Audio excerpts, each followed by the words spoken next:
मृत्यु एक ऐसा सत्य है जिससे कोई बच नहीं सकता। लेकिन क्या आपने कभी सोचा है, जब किसी इंसान की मृत्यु होती है तो उसके बाद पहले 24 घंटों में उसकी आत्मा के साथ क्या होता है? क्या आत्मा अपने शरीर को देख सकती है? क्या उसे अपने परिवार की आवाजें सुनाई देती हैं? और क्या उसे समझ आता है कि उसकी मृत्यु हो चुकी है? गरुड़ पुराण में मृत्यु के बाद की यात्रा का ऐसा वर्णन मिलता है जिसे सुनकर शायद आपका जीवन देखने का नजरिया बदल जाए। आज की इस वीडियो में हम जानेंगे गरुड़ पुराण के अनुसार मृत्यु के बाद पहले 24 घंटों में आत्मा किन अनुभवों से गुजरती है। ये वीडियो किसी को डराने के लिए नहीं, बल्कि जीवन और कर्मों का महत्व समझने के लिए है। तो चलिए शुरू करते हैं। गरुड़ पुराण के अनुसार मृत्यु अचानक समाप्ति नहीं है। यह आत्मा की एक यात्रा का अगला चरण है।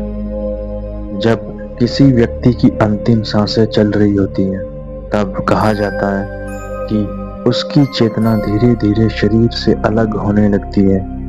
शरीर कमजोर हो जाता है, लेकिन अंदर की चेतना कई बार आसपास की बातें महसूस कर रही होती है। कुछ लोगों ने नियर डेथ एक्सपीरियंसेस में भी बताया कि उन्हें ऐसा लगा जैसे वे अपने शरीर के ऊपर तैर रहे हों। गरुड़ पुराण में वर्णन मिलता है कि मृत्यु के क्षण में व्यक्ति के पूरे जीवन के कर्म उसकी चेतना में उभर सकते हैं। अच्छे कर्म शांति देते हैं और बुरे कर्म भय पैदा करते हैं। यही कारण है कि भारतीय परंपरा में अंतिम समय में भगवान का नाम लेने को बहुत महत्वपूर्ण माना गया है। गरुड़ पुराण के अनुसार मृत्यु के तुरंत बाद आत्मा कुछ समय तक भ्रम की स्थिति में रह सकती है। उसे लगता है कि वह अभी भी जीवित है। वह अपने परिवार को रोते हुए देखती है, अपने शरीर को सामने पड़ा हुआ देखती है, लेकिन किसी से बात नहीं कर पाती। कल्पना कीजिए, आप सबको देख पा रहे हो, सबकी आवाज सुन पा रहे हो, लेकिन कोई आपको महसूस ना कर सके। गरुड़ पुराण इस अवस्था को अत्यंत भावनात्मक और कठिन बताते हैं। कहा जाता है कि आत्मा अपने प्रियजनों के पास जाने की कोशिश भी करती है, उन्हें छूना चाहती है, बोलना चाहती है, लेकिन उसके और भौतिक संसार के बीच एक दूरी बन चुकी होती है। गरुड़ पुराण के अनुसार आत्मा मृत्यु के बाद तुरंत कहीं दूर नहीं चली जाती। पहले कुछ समय तक उसका मोह पृथ्वी और अपने परिवार से जुड़ा रहता है। यानी यही कारण है कि हिंदू परंपरा में मृत्यु के बाद मंत्र, प्रार्थना और शांत वातावरण रखने की बात कही जाती है। ऐसा माना जाता है कि उस समय आत्मा अत्यंत संवेदनशील अवस्था में होती है। अगर परिवार में अत्यधिक क्रोध, झगड़ा या नकारात्मकता हो तो उसका प्रभाव आत्मा की शांति पर पड़ सकता है।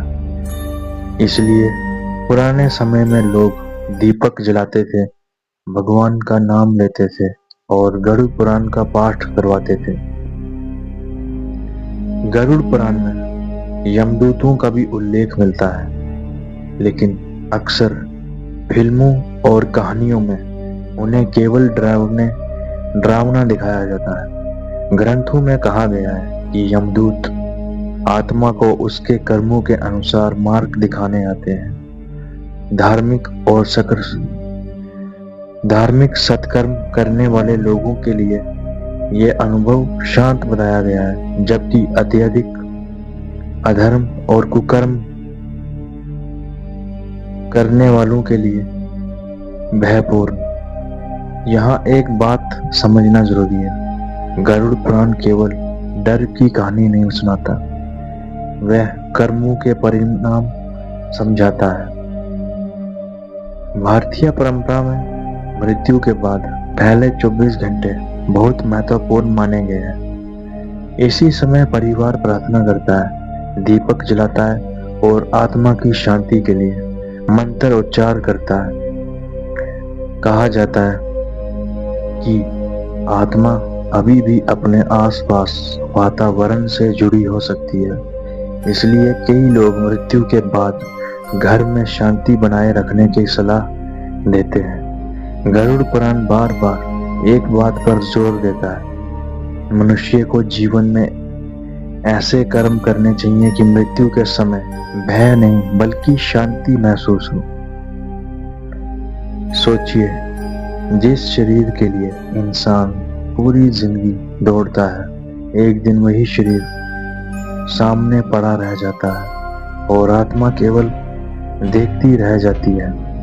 न धन साथ जाता है, न अहंकार, न पद साथ जाते हैं, तो केवल कर्म। गरुड़ पुराण का उद्देश्य केवल मृत्यु का वर्णन करना नहीं है, बल्कि जीवित लोगों को सही जीवन जीने की प्रेरणा देना है।